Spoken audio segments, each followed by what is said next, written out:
오늘 우리에게 주시는 하나님의 말씀은 요한복음 16장 16절에서부터 22절까지의 말씀입니다. 조금 있으면 너희가 나를 보지 못하겠고 또 조금 있으면 나를 보리라 하시니 제자 중에서 서로 말하되 우리에게 말씀하신 바 조금 있으면 나를 보지 못하겠고 또 조금 있으면 나를 보리라 하시며 또 내가 아버지께로 감이라 하신 것이 무슨 말씀이냐 하고 또 말하되 조금 있으면이라 하신 말씀이 무슨 말씀이냐 무엇을 말씀하시는지 알지 못하노라 하거늘 예수께서 그 묻고자 함을 아시고 이르시되 내 말이 조금 있으면 나를 보지 못하겠고 또 조금 있으면 나를 보리라 하므로 서로 문의하느냐. 내가 진실로 진실로 너희에게 이르노니 너희는 곡하고 애통하겠으나 세상은 기뻐하리라. 너희는 근심하겠으나 너희 근심이 도리어 기쁨이 되리라. 여자가 해산하게 되면 그때가 이르렀으므로 근심하나 아기를 낳으면 세상에 사람 난 기쁨으로 말미암아 그 고통을 다시 기억하지 아니하느니라. 지금은 너희가 근심하나 내가 다시 너희를 보리니 너희 마음이 기쁠 것이요 또 너희 기쁨을 빼앗을 자가 없으리라. 아멘. 우리가 계속해서 살펴보고 있는 요한복음은 전체 21장으로 이루어져 있습니다. 21장이라는 이 분량은 우리가 좀 천천히 읽어도 2시간이면 충분히 읽을 수 있는 분량입니다. 하지만 이 2시간 남짓되는 분량 안에는 굉장히 많은 사건들이 기록되어 있고 우리가 기록되어 있는 것 그 이상, 우리가 알지 못하는 그 이상의 것들이 녹아져 있습니다. 만약에 그 기간을 단지 예수님과 제자들과의 만남과 그 이후만으로 제한한다 하더라도 3년이 넘는 시간이 기록되어 있습니다. 태초부터 계셨던 일이 기록되어 있지만 그 영원한 시간을 일단 빼고 계산해도 우리는 무려 3년이 넘는 시간에 관한 기록을 2시간 이내의 시간에 다 확인할 수 있다는 얘기입니다. 구태여 우리가 내용 전체를 자세하게 알지 않더라도 우리는 이미 요한복음에서 기록된 이야기들 그 결과, 과정을 다 알고 살펴보고 있습니다. 다시 말하면 그 시간에 실제 속해서 살고 있었던 그 당시의 제자들과는 우리는 아예 비교할 수가 없는 위치에서 그 모든 내용을 살펴보고 있다는 것이죠. 이것을 먼저 확인하는 것이 중요합니다. 왜냐하면 제자들의 모습을 볼 때마다 우리는 이해가 되지 않는 부분들을 발견하기 때문입니다. 다른 사람도 아니고 예수님을 만났고 예수님의 가르침을 받고 있고 예수님과 동행하고 있는데 그들의 모습을 보면 어떻게 우리의 모습보다도 더 믿음이 없는 것처럼 여겨질 때가 많습니다. 그렇게 진리의 말씀을 듣고 그 놀라운 이적들을 체험함에도 불구하고 그들에게서는 우리가 생각하는 그러한 기쁨이 없는 것처럼 여겨질 때가 참으로 많습니다. 그 대표적인 예가 지금 우리가 살펴보고 있는 마지막 만찬 자리에서의 제자들의 모습입니다. 그들은 지금 몹시 슬퍼하고 있습니다. 근심하고 있습니다. 예수님께서 자신들을 떠나신다는 것에 대해서 도저히 받아들이질 못하고 온통 세상의 모든 근심을 다 끌어안고서 슬퍼하고 있습니다. 이미 예수님께서는 그 공생의 기간 동안에 여러 차례에 걸쳐서 때가 되면 당신이 고난받으시고 죽으시고 부활하실 것을 말씀하셨지만 제자들은 그 말씀을 그다지 깊이 귀담아 듣지 않았습니다. 그리고 지금 이 자리에서 주님이 불과 몇 시간 남지 않은 그 사건에 대해서 조금 더 구체적으로 말씀하고 계심에도 불구하고 그들은 그 말씀이 궁극적으로 어떻게 이루어질 거에 대해서는 크게 관심이 없는 것처럼 보입니다. 온통 슬퍼하고 있습니다. 이미 살펴봤듯이 그들은 불과 며칠 전에 예수님께서 예루살렘에 입성하실 때 6월절을 지키기 위해 모였던 수많은 유대인들이 예수님을 향해서 이스라엘의 왕이라고 환호하는 것을 보았습니다. 그들 마음속에도 내심 그러한 기대치가 있었는데 드디어 그들이 기대했던 그 메시아 왕국이 이번 6월절날 예수님을 통해서 이루어질 것이라는 그런 기대가 있었습니다. 그 상황에서 그 어느 때보다도 활기찼고 그 어느 때보다도 기쁨으로 충만했던 그 6월절 만찬 자리가 이제 그 어느 때보다도 슬픔이 가득한 애통하는 시간으로 바뀌게 되었습니다. 우리가 진작 살펴봤듯이 6월절 만찬, 일반적인 유대인들의 그런 식사 자리는 그냥 이렇게 뛰어서 앉아있는 그런 자리가 아니었습니다. 낮은 상에 또 비스듬히 걸쳐 앉아서 서로에게 가장 친밀하게 붙어서 식사를 하는 자리였습니다. 평상시와는 다른 그런 감정, 평상시보다도 더욱더 친밀한 그 식사 자리가 이제는 그 어느 때보다도 어둡고 애통하는 시간으로 바뀌게 되었을 때 그들의 그러한 모습을 보면서 우리는 여전히 이해를 하지 못합니다.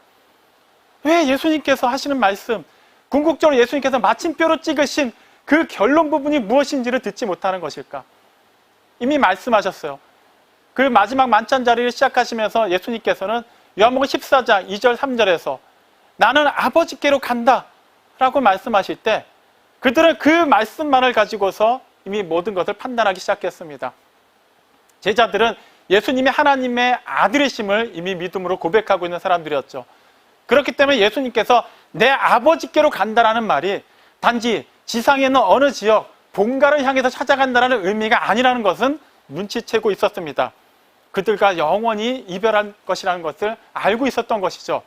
하지만 3절에서 예수님은 분명히 얘기하십니다. 내가 그곳에서 너희를 위한 거처를 예비하고 나면 그것이 준비되었을 때 다시 너희를 그곳으로 데려가기 위해서 올 것이다 라고 말씀하셨습니다. 자, 우리가 어떤 소식을 들을 때 누군가가 이렇게 얘기했다고 가정해보죠. 슬픈 소식이 있고 기쁜 소식이 있습니다.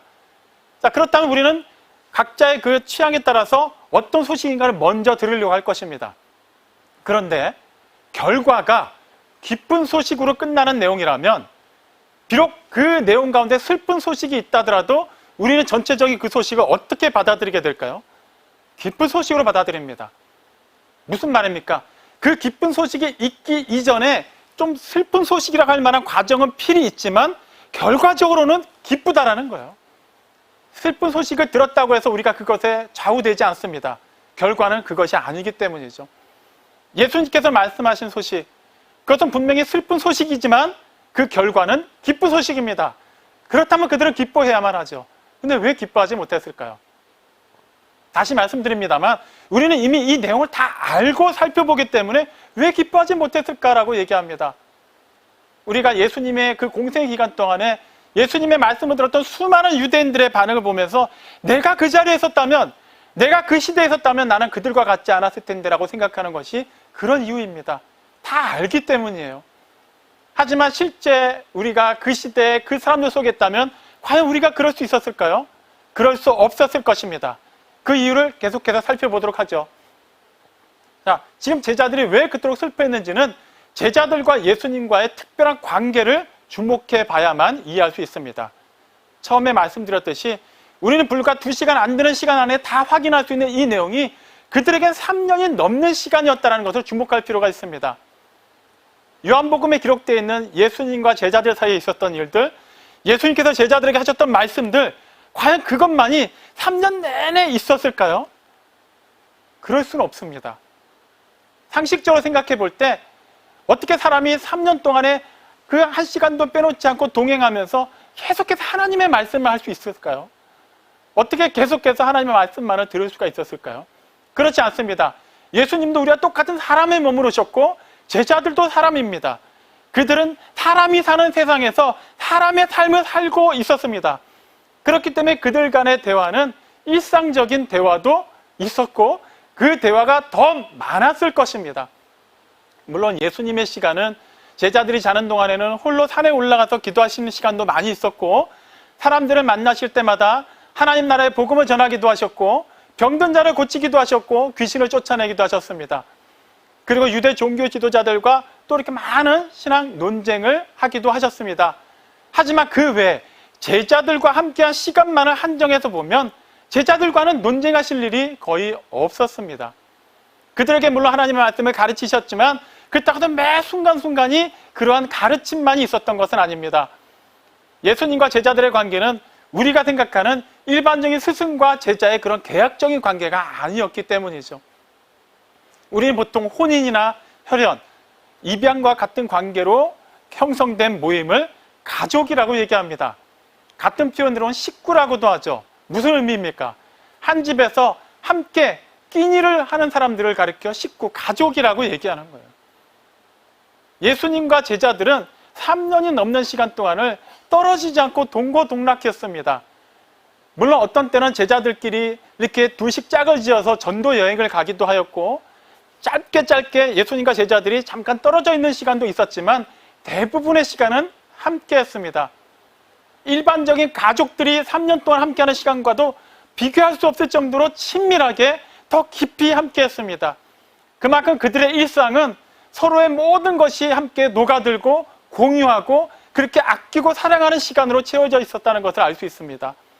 사랑하는 가족들과 3년이라는 시간을 함께한 것을 한번 가정해보고 얘기하죠. 우리는 어떤 걸 상상할 수 있나요? 그 시간 내내 대화만 하진 않을 겁니다. 요즘 같은 시대에는 같이 있다 하더라도 함께 나누는 시간은 그렇게 많지 않습니다. 각자의 방에 들어가 있는 시간이 있을 수 있고, 또 각자의 일에 따라서 떨어져 있는 시간이 훨씬 길 수도 있습니다. 함께 있는 자리에서도 서로 스마트폰을 보면서 자기만의 세계에 빠져들어 있을 수도 있습니다. 하지만 예수님과 제자들이 함께하던 그때, 그 시간, 그 장소에서는 그러한 일들이 없었습니다. 계속해서 함께했습니다. 그러면 어떤 일들이 있었을까요? 네, 일반적인 우리가 생각할 수 있는 그런 부대끼는 일들이 계속해서 일어났을 거예요. 하지만 우리가 흔히 생각하는 사람 대 사람의 관계는 아니었을 겁니다. 아무리 사랑하는 가족들도 함께 있다 보면은 대화가 끊길 때도 있어요. 답답해할 때도 있고, 대화를 하다 오히려 서로 충돌이 일어나기도 합니다. 하지만 예수님과 제자들의 관계는 그렇지 않았습니다. 물론 제자들끼리 어쩔 때는 자기들 사이에서 누가 서열이 높인가를 놓고 다투기도 하였고, 예수님께서 장차 받으실 고난에 대해 말씀하셨을 때 베드로가 그 앞에 막아섰을 때 책망하기도 하셨지만 대부분의 시간은 그런 시간들이 아니었을 겁니다. 사랑이 많으신 예수님, 정말 그들을 누구보다도 아끼시는 예수님께서 그들이 하는 모든 얘기를 경청하셨을 겁니다. 그들이 궁금해하는 것에 대해 대답하셨을 거예요. 그 기간 동안에 그들의 삶이 편했을까요? 그렇지 않았어요. 여우도 새도 굴이 있고 집이 있었지만 예수님은 머리 둘 곳이 없었습니다. 그 말은 예수님과 함께하는 제자들도 똑같이 그렇게 어려운 삶을 살고 있었다는 것입니다. 그들 또한 힘들었을 거예요. 늘 편하지는 않았을 겁니다. 하지만 그들이 지칠 때마다 예수님께서는 그들을 위로해 주셨을 겁니다.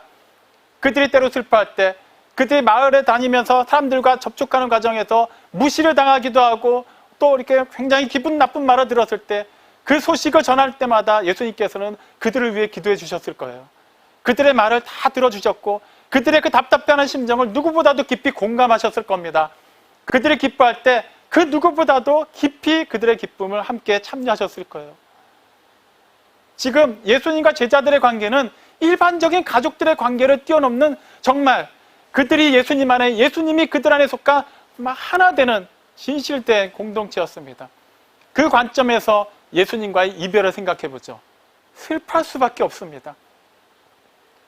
그들은 비록 예수님께서 이제 몇 시간 후에 이스라엘에, 또 특히 예루살렘에 모이는 수많은 사람들 사이에서 왕으로 추대되면 드디어 로마로부터 이스라엘이 독립될 것이고, 궁극적으로 예수님이 왕자에 앉으시는 순간 자신들의 신분도 올라갈 것이라는 기대가 있었습니다.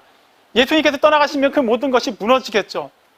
그것 때문에 슬퍼하고 낙심할 수도 있지만 궁극적으로 그들이 슬퍼했던 것은 이 세상 그 누구보다도 자신들을 사랑하고 아껴주셨던 그 주님과의 이별을 도저히 감당할 수 없었기 때문이에요. 제가 이전에 2주가 채 되지 않는 기간을 우간다에 다녀온 적이 있었습니다. 그 단기 선교 기간 동안에 일정상 여러 가지 또 일어난 일들 때문에 몸이 상당히 피곤했었습니다. 시차 때문에라도 분명히 더 밤이 이르기 전에 잠이 들었어야만 하는데 저는 숙소에서 제대로 잠을 잔 적이 없습니다. 환경이 달라져서 그랬을까요? 그것도 이유일 수 있지만 다른 일행들은 너무나도 잘 잤습니다. 근데 저는 잠을 잘 이루지 못했어요. 왜 그런가 곰곰이 생각을 해봤더니 저의 일상에 계속해서 되풀이되고 아무렇지도 않게 저의 그 호흡처럼 진행됐던 어떠한 일이 끊겼기 때문임을 알았습니다. 그 일은 바로 가장 사랑하는 가족들과의 이별이었습니다. 늘 저에게는 익숙한 일상이 있었어요. 아이들이 학교 다녀오고 나면, 제가 집에 들어오고 나면, 또 식사 시간에 가족들이 한자리에 둘러서 있으면 우리는 늘 그날에 있었던 일들을 이야기했습니다. 때로는 답답한 일도 있었고 아픈 일도 있었어요. 하지만 즐거운 일도 있습니다. 그리고 그냥 그 하루하루가 그렇게 신나고 즐겁고 그것을 나눌 수 있는 가족이 내 앞에 있다는 것 그 자체가 너무나도 행복했습니다. 그 귀중한 일상이 단지 그 며칠 끊어진 것인데도 불구하고 저는 그토록 사무쳐서 잠을 이루지 못했던 기억을 하고 있습니다. 예수님과 제자들의 관계가 지금 그런 거예요. 그들에게 그 하루하루가 막연하게 내가 언젠가는 예수님이 이스라엘의 왕이 되면은 높은 자리에 올라갈 거니까 이 힘든 시간을 버텨야겠다라는 그러한 인간적인 계산의 시간이 아니었습니다. 그 순간순간이 예수님으로 말미암아 그들에게 가장 행복하고 그 어느 때보다 사랑을 받는 날이고 그리고 그들의 모든 의미가 새로워지는 순간이었습니다. 그런데 이제 그 순간이 중단될 것을, 이제는 그 순간이 중단되고 잠시 후에 이어지는 것이 아니라 영원히 끝나는 것과 같은 그 상실감을 느꼈을 때 그들은 슬퍼할 수밖에 없었습니다. 우리는 이것을 잘 이해해야만 합니다. 그들도 사람이기 때문에 슬퍼했구나라는 것뿐만 아니라 그들은 예수님의 말씀을 들었음에도 불구하고 슬퍼할 수밖에 없는 유약한 인생들이었다는 것을 잘 이해할 필요가 있습니다. 그것을 누구보다도 예수님이 잘 알고 계셨기 때문에 20절, 요한복음 16장 20절에서 분명히 말씀하셨습니다. 정말 그들이 믿음이 없는 것이라면 예수님은 오히려 그들의 슬퍼함을 책망하셨을 겁니다. 하지만 예수님이 말씀하시죠. 너희들은 슬퍼할 것이다, 울 것이다, 그리고 근심할 것이다. 알고 계신다라는 거예요. 그럴 수밖에 없다라는 것을 예수님도 인정하신 겁니다. 그런데 거기서 끝나는 건 것이 그렇지가 않아요. 예수님께서는 그들은 슬퍼하지만 또 다른 누군가는 기뻐할 것이라고 얘기합니다. 누구죠? 세상은 오히려 예수님의 그 죽음에 대해서 예수님과 제자들의 그 이별을 보면서 오히려 기뻐할 것이라고 얘기합니다. 아직 제자들은 그 일을 경험하지 못한 상황이죠.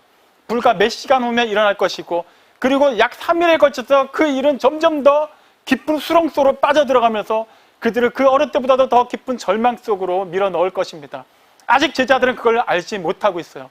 하지만 그 일은 계속해서 다가오고 있는 거예요. 예수님은 지금 그걸 얘기하십니다. 아직 제자들에게 임하지 않은 그 시간을 우리는 이미 알고 있으니까 앞당겨서 한번 얘기를 해보죠. 단지 예수님께서 떠나시는 것만을 가지고 그들은 슬퍼하고 있지만 거기서 끝나지 않을 것입니다. 몇 시간 후면 아무 죄가 없으신 예수님께서 잡혀가실 것이고 아무 죄가 없는데도 불구하고 죽음에 이르는 그러한 형벌을 받게 될 것입니다. 사람들의 조롱을 받을 것이고 실제 죽으실 것입니다. 그 과정에서 어떤 일들이 일어나나요? 많은 사람들이 예수님의 그 죽음에 대해서 전혀 동정하지 않고 기뻐하는 것을 보게 될 것입니다. 예수님이 잡혀가실 때부터 제자들은 세상 끝까지 예수님과 함께 하겠다는 그 고백이 무색할 정도로 자신들의 안위를 위해서 다 도망갈 것입니다. 예수님께서 아무 죄가 없으신 상태에서 채찍에 맞으실 때 차마 그 광경을 지켜보지 못하고 베드로만이 멀찍이서 숨어서 그것을 귀로 들을 수밖에 없었을 것입니다. 예수님께서 십자가에 달려 돌아가실 때 요한을 제외한 어떤 제자도 그곳에 올 수가 없었습니다. 자신들에게 어떤 해가 있을까 두려워서 예수님이 잡혀가실 때 예수님 곁에 함께하지 못했다는 그 죄책감 때문에 아무 죄가 없으신 예수님께서 나의 하나님 어찌하여 나를 버리시나이까라고 외치시며 그 고통 가운데 죽어가는 것을 차마 볼 수가 없었기 때문에 그들은 그 자리에 있지 못하고 어딘가 숨어있는 그곳에서 슬퍼하고 있을 것입니다.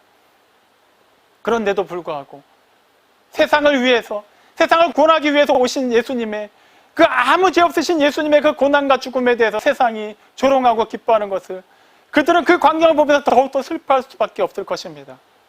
예수님은 그걸 알고 계세요. 그것 또한 일어날 것이기 때문에 제자들에게 이미 말씀하신 것입니다. 제자들을 사랑하기 때문에 말씀하신 거예요.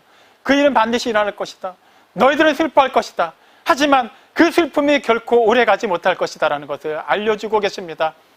너희는 슬퍼할 것이지만, 근심할 것이지만 너의 근심이 도리어 기쁨이 될 것이다 라고 말씀하십니다. 그리고 22절에서 그 슬픈 소식이 있음에도 불구하고 궁극적으로 그 일이 있음으로 말미암아 영원한 기쁨이 될 것이라는 것을 말씀하십니다. 지금은 너희가 슬퍼하나, 지금은 너희가 근심하나 너희는 기뻐할 것이다. 너희의 이 기쁨을 누구도 빼앗지 못할 것이다 라고 말씀하십니다. 정말 그 일은 일어났습니다. 예수님께서는 너무나도 무기력하게 십자가에 달려 돌아가신 듯 보였지만 예수님께서 십자가에 달려 돌아가실 때 예수님을 그토록 미워했던 사람들은 승리의 환호를 외쳤지만 예수님은 3일째 되는 날 부활하셨습니다. 더 이상 애곡할 일이 없도록 예수님은 영원히 살아계십니다. 하지만 육신으로 살아나신 예수님, 그분은 계속해서 제자들과 함께하지 않으셨습니다.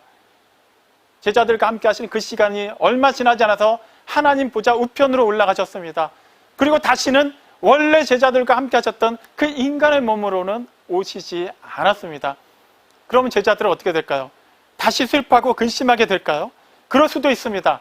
하지만 그들은 그렇게 하지 않았습니다. 왜 그랬을까요? 성령님이 오셨기 때문이에요. 또 다른 보혜사이신 성령님께서 예수님을 대신하여 제자들 가운데 오셨고, 이제는 영원히 떠나지 않으시고 제자들 안에 제자들과 함께 하시기 때문에 그 속에서 제자들에게 예수님의 말씀을 기억나게 하시고 필요한 것들을 가르쳐 주시기 때문에 제자들은 더 이상 외롭지 않습니다. 슬퍼할 이유가 없습니다. 근심하지 않게 되었습니다. 예수님은 지금 그거에 대해서 말씀하시는 거예요. 자, 이쯤 되면 이러한 놀라운 일이 일어날 것인데 왜 그토록 슬퍼하고 있느냐라고 꾸짖으실 법도 한데 예수님은 꾸짖지 않으십니다. 이 사실을 우리에게 잘 적용할 필요가 있습니다. 우리 또한 예수님을 믿는다고 하면서 이 세상을 살아가면서 무기력하다고 느낄 때가 참으로 많습니다. 나는 분명히 구원받았는데도 불구하고 구원받은 자답게 살지 못하는 모습을 내 스스로에서 너무나도 많이 보게 됩니다. 예수님께서 담대라고 말씀하시고 평안을 주셨다고 말씀하셨고 예수님의 사랑을 받았고 예수님의 그 구속의 은혜로 분명히 하나님의 자녀가 되었음에도 불구하고 나는 이 세상에서 하나님의 자녀답게 살지 못할 때가 많습니다. 평안보다는 오히려 두려울 때가 더 많이 있습니다. 오히려 그 말씀대로 살지 못하는 나 자신을 보면서 슬퍼하고 근심할 때가 더 많은 게 솔직한 우리의 실상입니다. 그러면 어떻게 해야 될까요? 우리는 이것을 극복하기 위해서 기존보다 더 기도해야 될까요? 더 말씀을 봐야만 할까요? 물론 그것도 필요합니다. 하지만 중요한 것은 이 모든 것을 누구보다도 정확하게 알고 계시고 이 모든 것 이후에 영원한 결과에 대해서 가장 확실하게 알고 계시는 분, 삼위일체 하나님께서는 이것을 우리에게 진작 말씀하셨다라는 거예요. 제자들에게 말씀하신 그 내용이 바로 우리에게 하실 말씀입니다. 너희가 세상에서는 근심할 것이다. 너희는 슬퍼하며 울게 될 것이다. 너희가 내 안에 있음에도 불구하고 너희에게 나의 평안이 임했음에도 불구하고 너희가 나의 사랑을 받는데도 불구하고 너희가 나의 자녀가 되었음에도 불구하고 너희들은 때때로 슬퍼할 것이다. 근심할 것이다. 애통해할 것이다. 하지만 그것이 전부가 아니라는 것을 알려주십니다. 22절에서 비유로 말씀하시죠. 이제 곧 아이를 낳게 될 여인이 그 일로 인해서 고통 가운데 근심하고 괴로워하지만 막상 아이가 태어나고 나면 그 이전의 고통을 다 잊어버리는 것, 그것을 비유로 말씀하십니다. 아이를 낳기 위해서는 반드시 여인이 고통을 겪어야만 하지만 그 고통은 영원하지 않습니다. 그 잠깐의 고통 이후에 아이로 말미암아 그 태어난 새 생명으로 말미암아 누리게 되는 기쁨이 비교할 수 없게 이어지게 됩니다. 예수님께서 굳이 그 얘기를 하셨다는 것은 우리가 장차 맞이하게 될 누구도 빼앗아갈 수 없는 그 영원한 기쁨, 그 영원한 생명, 그 영원한 평안은 반드시 그것을 얻기 위해 그것이 완전히 우리의 것이 되기 위해서 필요한 과정이 있다는 것을 알려주시기 위함입니다. 지금 같은 팬데믹 시대를 살아가며 우리뿐만이 아니라 수많은 그리스도인들이 수많은 교회가 기도하고 있습니다. 당연히 우리는 팬데믹의 조속한 종식을 위해서 기도하고 있습니다. 하지만 언제 이것이 끝날지는 아무도 모릅니다. 하지만 이 모든 것의 시작과 과정과 나중에 모든 결과를 아시는 하나님께서는 이 모든 것을 주관하고 계시기 때문에 우리에게 분명히 말씀하십니다. 너희가 지금은 슬퍼하지만 너희가 지금은 근심하지만 결국 너희는 기뻐하게 될 것이다. 이 과정을 통해서 반드시 통과해야 되는 이 과정을 통해서 우리는 이 연단이 이 불로 말미암은 시험이 우리에게 순간에는 괴로움을 줄지 모르지만 결과적으로는 하나님 앞에서 인정받을 수 있는 정금과 같이 되어서 나오는 과정이 되기 위해서 반드시 우리는 이 시험을 통과해야만 한다는 것을 누구보다도 잘 알고 계시는 하나님께서 제자들에게 하신 그 말씀, 사도들을 통해서 계속해서 초대교회들에게 주신 말씀을 지금 우리에게도 들려주고 계십니다. 우리가 지금 어떤 일로 힘들어하고 있다면 하나님을 믿는데도 불구하고 여전히 시험 들어서 헤어나오지 못하고 있다면 그 자체로 말미암아 낙심하고 있다면 오히려 우리는 그 슬픔과 근심 자체로 말미암아서 기뻐할 수 있어야만 합니다. 우리는 어떠한 어려운 일이 있을 때 이 이후에 어떻게 해결해야만 하고 어떻게 우리가 좋게 결과를 이끌어낼 수 있는가를 생각하기보다 먼저 확인해야 될 것이 있습니다. 우리가 진실로 하나님께 속해 있다면, 하나님의 말씀이 우리 안에 있고 우리가 그 말씀 안에 거하고 있다면, 그것이 분명하다면 우리는 더 이상 현실에 놓여져 있는 이 문제로 말미암아 규정되지 않는다는 것을 알아야만 합니다. 제자들에게 임한 그 성령님, 그것이 제자들에게만 기쁜 소식이 아니라 우리에게도 기쁜 소식일 수밖에 없는 것은 그 성령님은 영원히 우리와 함께 하시기 때문입니다. 성도로 부름받은 자들 속에 그 믿음의 공동체 안에 함께 하시면서 우리 각 사람을 이 공동체 안에서 하나님께서 당신의 집으로 삼아서 거하고 역사하고 계시기 때문에 그들에게 주신 그 기쁨은 우리에게도 똑같이 유효하게 적용되고 있다는 것을 우리는 알아야만 합니다. 제자들은 알지 못했어요. 분명히 그 일이 임할 것을 예수님이 그렇게 말씀하셨고 그거에 대해서 걱정하지 말라고 말씀하셨음에도 불구하고 그들은 그것을 온전히 깨닫지 못했습니다. 아직까지 그들이 처해 있는 그 실존 자체가, 그 현재의 시간 자체가 그 일을 직접 경험하지 못했기 때문이에요. 우리도 마찬가지입니다. 당장 처해 있는 우리의 상황과 환경만을 놓고 생각한다면, 이 시간만을 규정해서 우리가 생각한다면 우리는 근심하고 슬퍼할 수밖에 없습니다. 믿음이 있음에도 불구하고 여전히 한탄하면서 기도할 수밖에 없습니다. 그럼에도 불구하고 우리는 막연한 것을 기대하는 것이 아니라 반드시 이루어지게 될 하나님의 뜻을 소망할 수 있게 됩니다. 로마서 5장 2절이 분명히 얘기하는 것은 우리가 우리 주 예수 그리스도로 말미암아 하나님과 화평하게 되었다라는 것입니다. 하나님과 화평하게 되었다. 이것은 그렇게 간단하게 생각할 수 있는 얘기가 아닙니다. 영원히 살아계신 하나님, 전능하신 창조주 하나님, 처음과 나중이 되시는 그 하나님과 화평하다는 것이 무슨 의미입니까? 그분과의 화평이 우리에게 영원히 허락되었다는 것을 의미합니다. 우리가 정말 예수님을 주와 그리스도로 믿고 있다면, 우리가 예수님께 속하여서 예수님으로 말미암는 그 생명이 우리 안에서 계속해서 역동하고 있다면 우리에게 임한 그 구원과 그 사랑과 그 평안과 그 능력은 결코 사라지지 않을 것입니다. 계속해서 자라갈 것이며 계속해서 하나님의 그 생명 속으로 우리는 참여하게 될 것이며 이미 임한 하나님의 나라가 장차 임할 그 시간 속으로 계속해서 확장되어 가는 것을 우리는 계속해서 살아내고 있다는 것을 알아야만 합니다.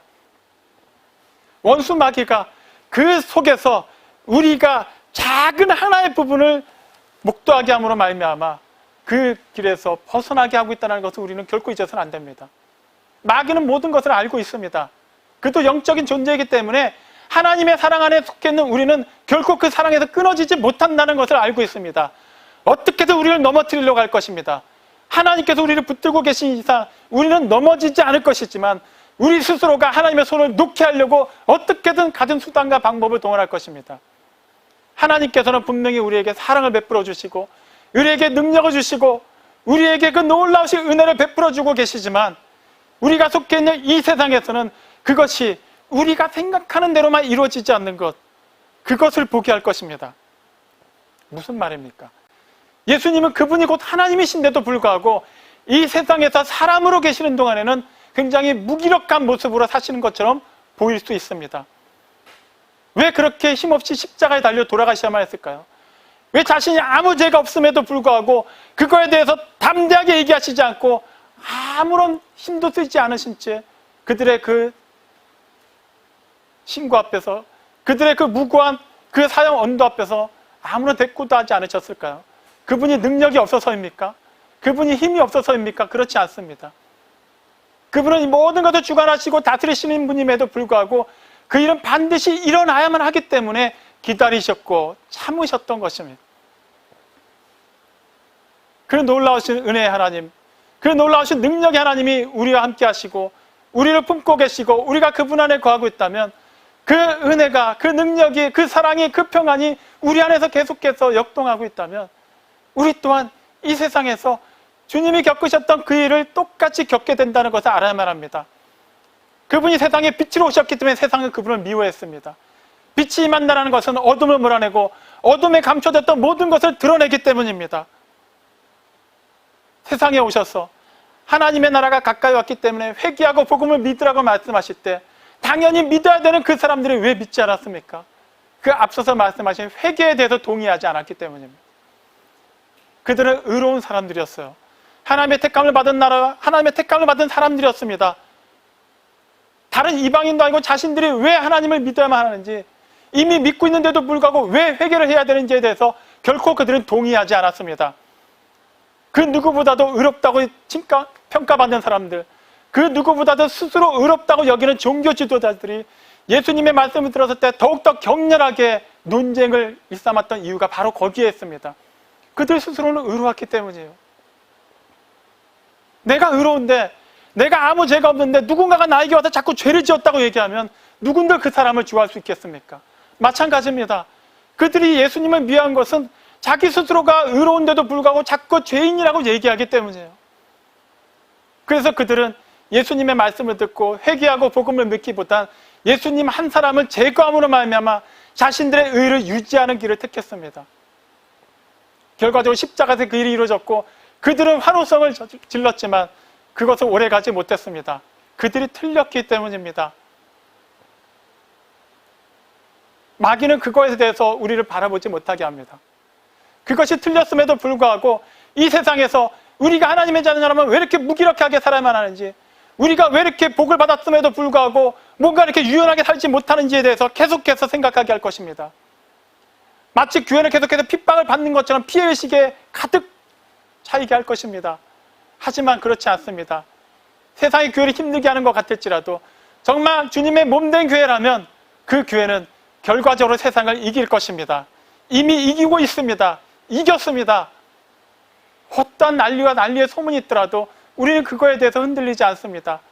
그것은 결과적으로 영원히 임할 하나님의 생명과 하나님의 평안을 위한 하나의 전주곡임을 알기 때문입니다.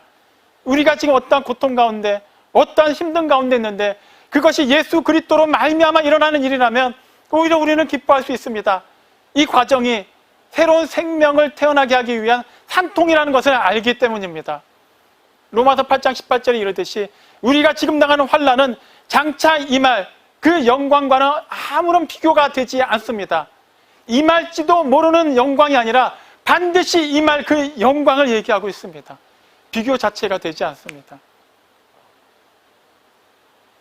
우리는 무엇보다도 먼저 확인해야 되는 것이 정말 우리가 이 시대를 사는 것 자체를 볼 것이 아니라 이 시대, 이 모든 것을 포함하고 있는 하나님의 시간 속에 속하여 살고 있는지를 확인해야만 합니다. 그것이 진실되다면 우리는 어떤 환란이 임할지라도 오히려 즐거워할 수 있습니다. 로마서 5장 3절 4절이 이르듯이 그 환란 자체가 결과적으로 우리를 죽이기 위한 것이 아니라 환란이 인내를 이끌어낼 것이고 그 인내함 가운데서 연단받으며 그 연단이 궁극적으로 우리에게 소망을 이루는 줄 우리는 알기 때문입니다. 우리는 그것을 알고 있습니까? 막연하게 기대하고 있습니까? 아니면 알고 있습니까? 알아야만 합니다. 우리는 알고 있습니다. 그렇다면 우리가 이 시대를 살아가면서 취해야 되는 입장은 무엇입니까? 단지 내가 정말 육신적으로 기뻐할 만한 일이 충족될 때 그때만 비로소 하나님을 찬양하는 것입니까? 아닙니다. 우리는 이미 영원한 생명과 그 기쁨에 참여한 사람으로서 그 관점에서 모든 것을 조망해 볼 수 있어야만 합니다. 여전히 날은 덥습니다. 여전히 확진자들은 늘어나고 있습니다.